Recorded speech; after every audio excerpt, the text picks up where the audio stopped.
Left-wing teachers across the nation force students to join pro-illegal migrant protests. Pop star Billie Eilish calls the U.S. stolen land on stage, despite guarding her pricey mansion built on a local tribe's ancestral burial ground. Canada introduces a new voluntary firearm buyback program, but threatens prison time for those who don't comply.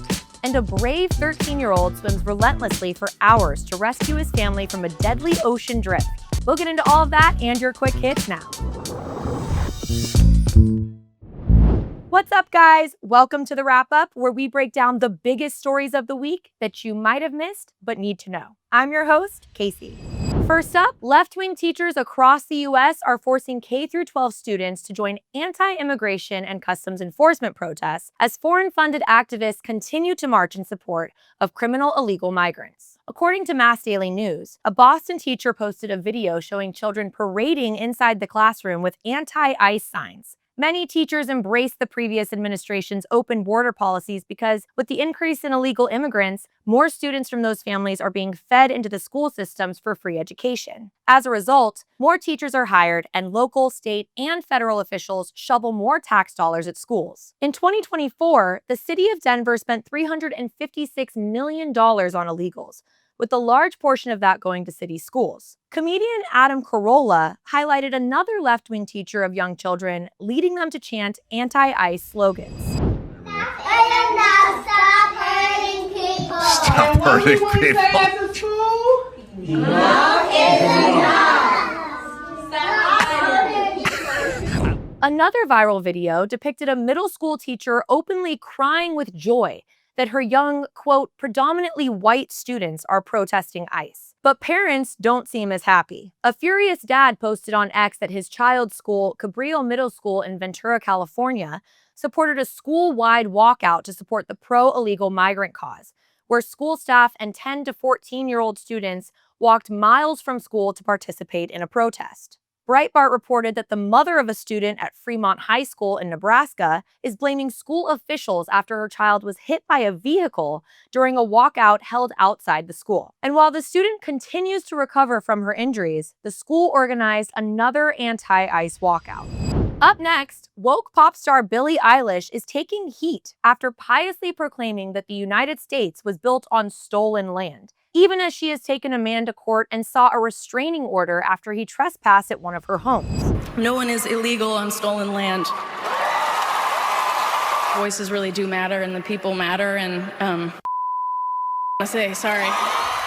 Eilish's attack on the USA caused some to wonder just how dedicated she is to her cause. The New Jersey's revealed on X that Eilish's $14 million mansion is in fact built on top of a former Tongva tribe burial ground, which the tribe itself later confirmed. Some critics are demanding that she give up her home if she's serious about her claims. X-user Amuse asked, quote, 1. If no one can be illegal on stolen land, how can land be stolen in the first place? 2. If the land is stolen, why don't you give it back? Attorney Avi Sinai of Sinai Law Firm has said he's willing to represent the Tongva tribe pro bono and start proceedings to evict Eilish from her home.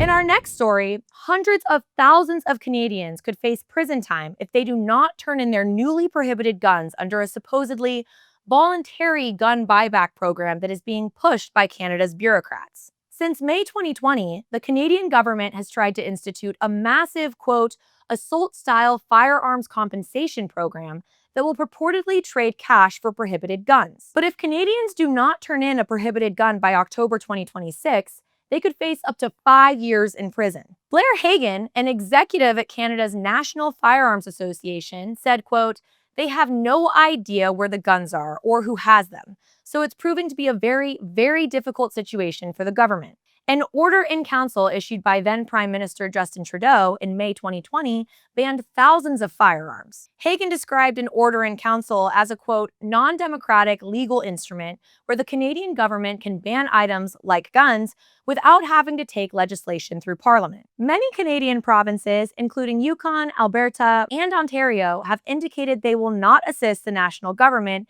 in enforcing the ban. Effectively, this means the feds will be on their own in enforcing the gun ban across much of Canada. In the fall of 2025, the Canadian government ran a 6-week pilot of the buyback scheme that yielded only 25 guns. The government had reportedly expected to confiscate some 200 weapons.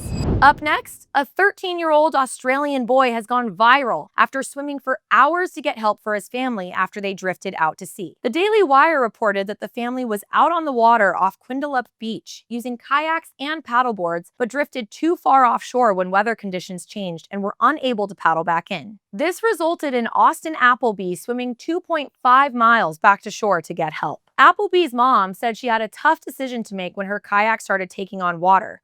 Realizing the situation was getting dangerous, she told Austin to go get help. The teen originally tried to take one of the kayaks, but it began to take on water, and he had to leave it behind. After swimming alone for 4 hours, Appleby reached the shore. He ran a mile down the road to alert the authorities, who performed a helicopter rescue of his family members still adrift off the coast. His mother, his 12-year-old brother Beau, and his 8-year-old sister were all rescued hours after he left them. By the time the rescue team reached them, the family had drifted 8.5 miles from shore. The rescue team called the teens' heroic actions, quote, superhuman. And now it's time for Quick Hits. The Washington Post announced to employees on Wednesday that it was conducting widespread layoffs that will affect its sports, international, and local news coverage. The White House administration asked a federal court to compel Nike to produce information on its diversity, equity, and inclusion goals as the athletic footwear and apparel giant faces allegations of discrimination against white employees. The American Society of Plastic Surgeons has changed its mind on sex change surgeries on those younger than 19 years of age in a newly published statement saying they oppose the procedures. The shift comes after the first court case involving medical malpractice ruled in favor of a woman who had a mastectomy at 16 after being fast-tracked on trans surgeries. President Trump is planning to build a statue of Columbus on the south side of the White House grounds by East Street. The statue will be a reconstruction of the one unveiled in Baltimore by then-President Ronald Reagan, which was torn down and dumped in the city's harbor by BLM protesters in 2020. The FBI discovered a Chinese lab in Las Vegas that contained vials labeled with some of the most hideous diseases known to mankind, including dengue fever, malaria, and Ebola. And progressive magazine The Nation has nominated the city of Minneapolis for the Nobel Peace Prize. And sadly, no, it's not satire. That's a wrap for this week. Make sure to like, subscribe, and leave a comment telling us what you thought about these stories. And we'll see you back here next week on The Wrap Up. Thank you so much for watching this video. In order to keep PragerU videos free, please consider making a tax-deductible donation today.